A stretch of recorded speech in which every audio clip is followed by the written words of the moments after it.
मधुर हरि नाम गाया कर, मधुर हरि नाम गाया कर, नहीं कर तू कभी चिंता।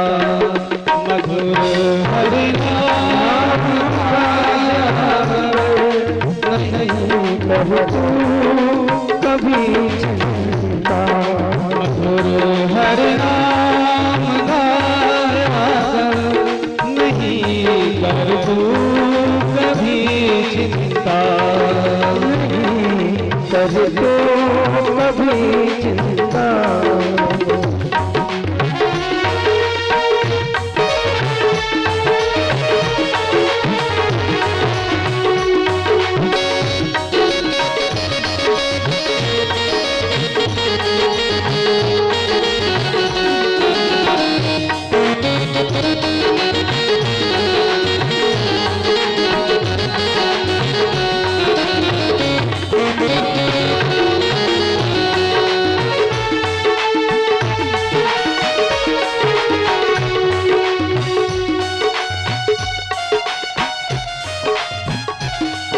मधुर स्वर नाम कीर्तन कर, यही धन साथ जाता है। मधुर स्वर नाम कीर्तन कर, यही धन साथ जाता है। यही धन साथ जाता है।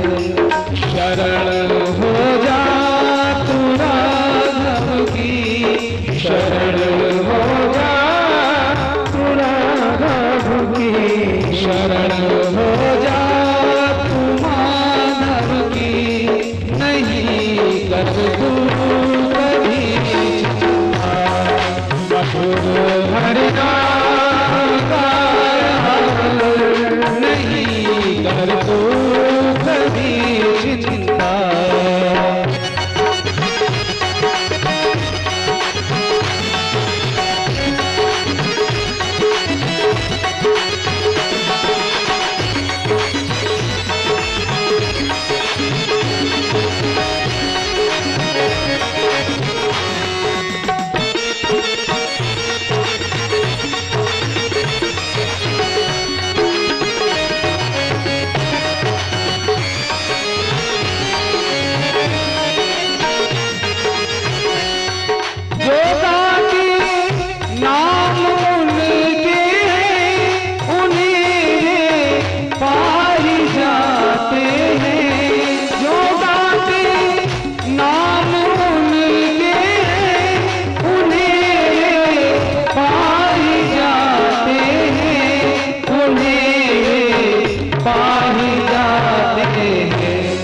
अरे तू देर अब ना कर, अरे तू देर अब ना कर, नहीं कर तू कभी चिंता।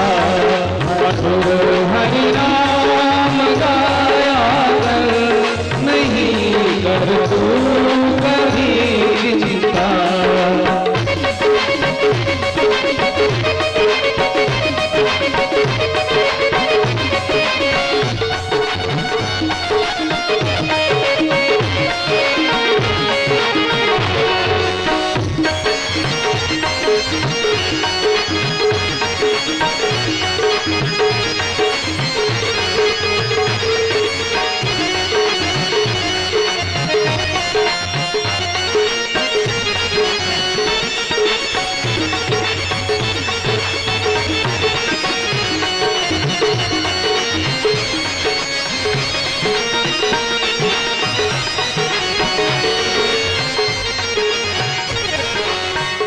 भक्त जो हो गए उनके, उन्हें तू कर सदा वंदन।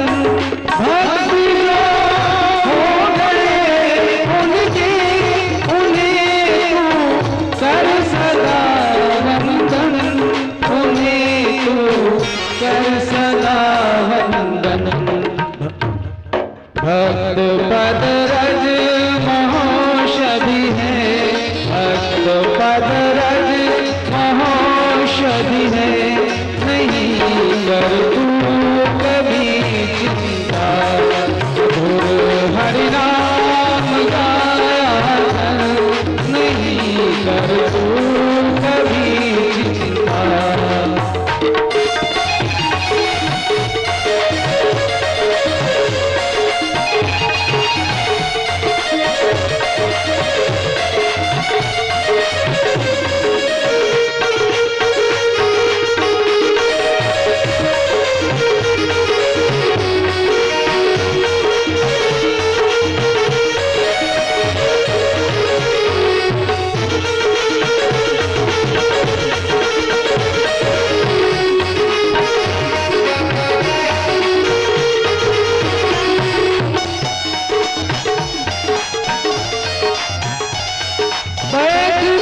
से परम श्री श्री हमारे महाराज जी के दीक्षा गुरु श्री देवादास जी महाराज का लिखा ये भजन है।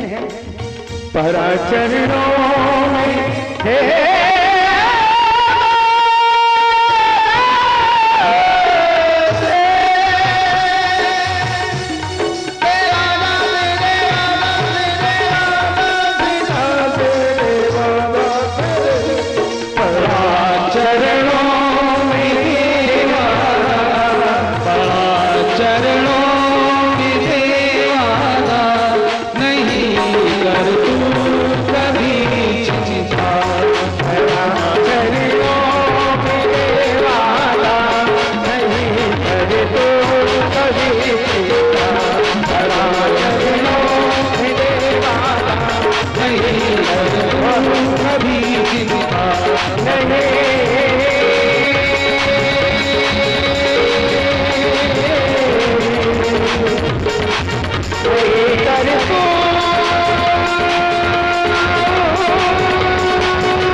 वत्सल भगवान की जय। आइए पंचम स्कंद की ओर चलें।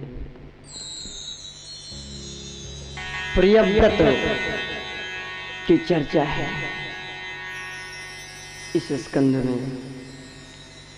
अभी आप लोगों ने उत्तान पाद के विषय में श्रवण किया, इनके पुत्रों के विषय में, इनके वंश में जो आए। अब आप मनुजी महाराज के जो दूसरे पुत्र थे बड़े प्रियव्रत, उनकी चर्चा सुने। प्रियव्रत बहुत धर्मात्मा थे, तो इनके वंश में भगवान आएंगे इसमें क्या आश्चर्य। जो महान पुरुष हैं उनके यहाँ तो भगवान या भगवान के भक्त तो आते ही हैं, निश्चित है। प्रियव्रत जी के ही वंश में राजा नाभि हुए हैं। अग्निध्र हुए, अग्निध्र से फिर नाभि हुए। और नाभि की पत्नी मेरु देवी के गर्भ से ऋषभ देव का प्राकट्य हुआ। ये भगवान के अंश थे।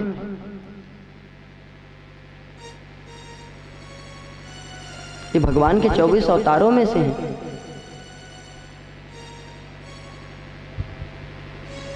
आठवें अवतार है ऋषभ देव। अवधूतों के लिए दिव्य आदर्श तपश्चर्या की स्थापना किया। ऋषभ देव का विवाह इंद्र की पुत्री जयंती के साथ हुआ। इनके 100 पुत्र थे। सबसे बड़े का नाम था भरत। 81 तो कर्मकांडी ब्राह्मण हो गए, 9 योगेश्वर हो गए। कवि, हरि, प्रबुद्ध, पिप्पलायन, आविर्होत्र, द्रुमिल, चमस, करभाजन, ये 9 योगेश्वर हो गए, श्रेष्ठ योगेश्वर। और 9 लोगों को राजकाज में नियुक्त किया गया। बड़े सबसे भरत जी थे, सबसे बड़े थे, इसलिए सब लोगों को संभालते थे, भाइयों को। ये राजा बने और ऋषभ देव जी राज्य का त्याग करके चले गए तपस्या करने के लिए।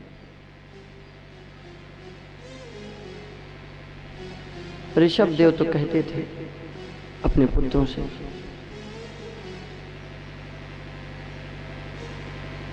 महस्सेवाम द्वार माहुर विमुक्ते तमो द्वारम योषिताम संग संगम। महान लोगों की, श्रेष्ठ लोगों की यदि आप संग करेंगे तो आपके लिए मोक्ष का द्वार खुल जाएगा। और अगर विषयी पुरुषों का संग करेंगे अथवा उनके संग में रहने वालों का संग करेंगे तो आपके लिए नरक का द्वार खुला रहेगा। तमो द्वारम योषिताम संगी संगम। योषित का तात्पर्य यहाँ स्त्री से है, लेकिन ऐसा ठीक नहीं जचता। आप ऐसे समझिए कि वासना संपन्न लोगों के संग में न रहिए और उनके संग में न रहिए, नहीं तो आपका कल्याण नहीं होगा, आप नरक के पथ के गामी हो। और कुपंथ पे ज्यों ही पग रखेंगे त्यों ही महाराज रहन तेज तन बुद्धि बल लेशा। तेज, बल, बुद्धि तीनों नष्ट हो जाएंगे।